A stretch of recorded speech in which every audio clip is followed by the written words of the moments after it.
அதில் நான்காவது மதுஹபை தோற்றுவித்தவர்கள் மாலிக் அஹ்மதுல்லாஹி அலைஹி அவர்கள். இந்த மாலிக் அஹ்மதுல்லாஹி அலைஹி அவர்கள் மஸ்ஜித் நபவியில் மதீனாவிலே பாடம் நடத்தியவர்கள். அவர்களுடைய காலங்களிலே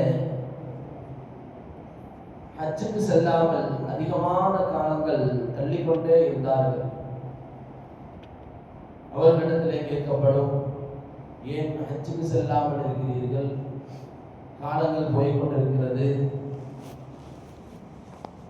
அப்படி என்று கேட்கக்கூடிய நேரத்தில் மாலிக் ரஹ்மத்துல்லாஹி அலைஹி அவர்கள் சொல்வார்கள், நான் ஹஜ்ஜுக்கு போகக்கூடிய அந்த நேரத்தில் மக்காவிலே நான் சென்று அந்த ஹஜ்ஜுடைய காலங்களிலே நான் மரணமாக ஆகிவிட்டால் என்னை மக்காவிலே அடக்கம் செய்து விடுவார்கள். ஆனால் என்னுடைய ஆசை, நான் மதீனா ஷரீஃபிலே நபி ஸல்லல்லாஹு அலைஹி வஸல்லம் அவர்கள் அடங்கியிருக்கக்கூடிய, அவர்களுக்கு அருகாமையிலே இருக்கக்கூடிய ஜன்னத்துல் பகீயிலே நான் அடக்கம் செய்யப்பட வேண்டும். அதுதான் என்னுடைய ஆசை. அப்ப அந்த ஆசையை சொல்லி முடித்த பின்னால் அன்று இமாம் மாலிக் ரஹ்மத்துல்லாஹி அலைஹி அவர்களுக்கு அந்த கனவு ஒன்று வருகிறது. அந்த கனவிலே நபி ஸல்லல்லாஹு அலைஹி வஸல்லம் அவர்களை பார்க்கிறார்கள். பார்த்த அந்த நேரத்தில் நபி அவர்கள் கையை விரித்து 5 விரலை காட்டிவிட்டு மறைந்து விட்டார்கள். கனவு முடிந்து விட்டது. 5 விரலை காட்டிவிட்டு நபி அவர்கள் மறைந்து விட்டார்கள். இதற்கு என்ன விளக்கம்? அவர் கனவுகள் சொல்லக்கூடியவர்களிடத்திலே, கனவுகளுக்கு விளக்கம் சொல்லப்படக்கூடியவர்களிடத்திலே சென்று மாலிக் ரஹ்மத்துல்லாஹி அவர்கள் கேட்கிறார்கள். ஒவ்வொருவர்களும் ஒவ்வொரு விதமான சொல்கிறார்கள். ஒருவர் சொல்கிறார், நீங்கள் 5 நாள் நீங்கள் உயிரோடு இருப்பீர்கள். ஒருவர் சொல்கிறார், நீங்கள் 5 வாரங்கள் உயிரோடு இருப்பீர்கள். ஒருவர் சொல்கிறார், 5 மாதம் உயிரோடு இருப்பீர்கள். இன்னொருவர் சொல்கிறார், நீங்கள் 5 வருஷம்தான் நீங்கள் உயிரோடு இருப்பீர்கள் என்று சொல்கிறார். அப்ப அந்த காலகட்டங்களிலே மதீனாவிலே வாழக்கூடிய இமாம் சீரின் ரஹ்மத்துல்லாஹி அலைஹி அவர்கள் கனவுக்கு நல்ல விளக்கம் சொல்லக்கூடியவர்கள். அவர்களிடத்திலே சென்று இமாம் மாலிக் ரஹ்மத்துல்லாஹி அலைஹி அவர்கள் கேட்கிறார்கள், நபி அவர்கள் 5 விரலை காட்டிவிட்டு மறைந்து விட்டார்கள், இதற்கு என்ன விளக்கம்? இமாம் சீரின் ரஹ்மத்துல்லாஹி அலைஹி அவர்கள் சொன்னார்கள், 5 விஷயங்களை அல்லாஹ் தஆலா மறைத்து வைத்திருக்கின்றான், வேறு ஒன்றுமல்ல. 5 விஷயங்களை அல்லாஹ் மட்டுமே அறிவான், அதை யாரும் அறிய முடியாது என்ற செய்தியை சொல்லிவிட்டு குர்ஆனுடைய வசனத்தை சொல்கிறார். இன்னல்லாஹ இன்தஹு இல்முஸ் ஸாஅ, அதாவது மறுமை என்பது, கியாம நாள் என்பது எப்பொழுது வரும் என்பது யாரும் அறியாது, யாரும் அறிய முடியாத ஒன்று. அப்ப கியாமத் நாளை பற்றி, அதனுடைய புரிதலை பற்றி, அதனுடைய தன்மைகளை பற்றி, அந்த கியாமத் நாளை பற்றி அல்லாஹ் ஒருவர் மட்டுமே என்ன செய்வான், அறியக்கூடியவனாக இருக்கின்றான் என்ற செய்தியை சொல்கின்றார்கள். இரண்டாவதாக வயன்சிலுல் கைஸ், மழை எப்பொழுது பொழியும் அது அல்லாஹ் ஒருவர் மட்டுமே அறிவான். மூன்றாவது சொன்னார்கள்,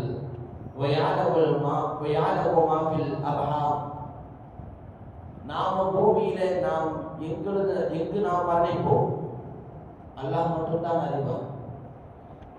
அப்ப கியாம நாள் எப்பொழுது வரும், நாளை என்ன நடக்கும், நாளை நாம் எங்கு நாம் மரணிப்போம், மழை எந்த இடத்திலே பொழியப்படும், நாம் எவ்வளவு நாளை சம்பாதிப்போம், நாம் எங்கு அடக்கம் செய்யப்படுவோம் என்ற நீண்ட ஒரு வசனத்தை இமாம் சீரின் ரஹ்மத்துல்லாஹி அலைஹி அவர்கள் சொல்லிவிட்டு அவர்கள் சொன்னார்கள், நீங்கள் தாராளமாக ஹஜ்ஜுக்கு செல்லுங்கள். இந்த 5 விஷயத்தை அல்லாஹ் ஒருவன் மட்டுமே அறிந்தவனாக இருக்கின்றான். அதனால் நீங்கள் தாராளமாக ஹஜ்ஜுக்கு செல்லுங்கள் என்று இமாம் சீரின் ரஹ்மத்துல்லாஹி அலைஹி அவர்கள் சொன்ன பின்னால் இமாம் மாலிக் ரஹ்மத்துல்லாஹி அலைஹி அவர்கள் ஹஜ் சென்றார்கள் என்று வரலாறு. கண்ணியமான அல்லாஹ்வின் நல்லடியார்களே, அப்ப ஒரு சில விஷயங்கள் அல்லாஹ் ஒருவன் மட்டுமே அறியக்கூடியவனாக இருக்கின்றான். அதே போன்று நபி ஸல்லல்லாஹு அலைஹி வஸல்லம் அவர்கள் மீது வைத்திருந்த அந்த பிரியம் நபி அவர்கள் மீது மாலிக் ரஹ்மத்துல்லாஹி அலைஹி அவர்கள் எந்த அளவுக்கு பிரியத்தையும் பாசத்தையும் வைத்திருந்தார்கள் என்று நான் பார்க்கின்றோம் என்ற வரலாறு. கண்ணியமானவர்களே, ரபீஉல் அவ்வலுடைய மாதம், பிரியத்துக்குரிய மாதம், வசந்தத்தினுடைய மாதம். அந்த வசந்தத்தினுடைய மாதத்தில் நாம் இருக்கிறோம். நபி அவர்கள் மீது இந்த மாதம் மட்டுமல்ல, மற்ற எல்லா வருடங்களும், எல்லா மாதங்களும், எல்லா காலங்களிலும் நபி அவர்களுடைய சுன்னாக்களை, அவர்களுடைய வழிமுறைகளை பின்பற்றுவது, அவர்கள் காட்டிய வழிகளிலே நடப்பது அத்துணையும் நமக்கு நம்ம மீது அவர்களுக்கு செய்ய வேண்டிய கடமைகளில் ஒன்றாக இருக்கிறது.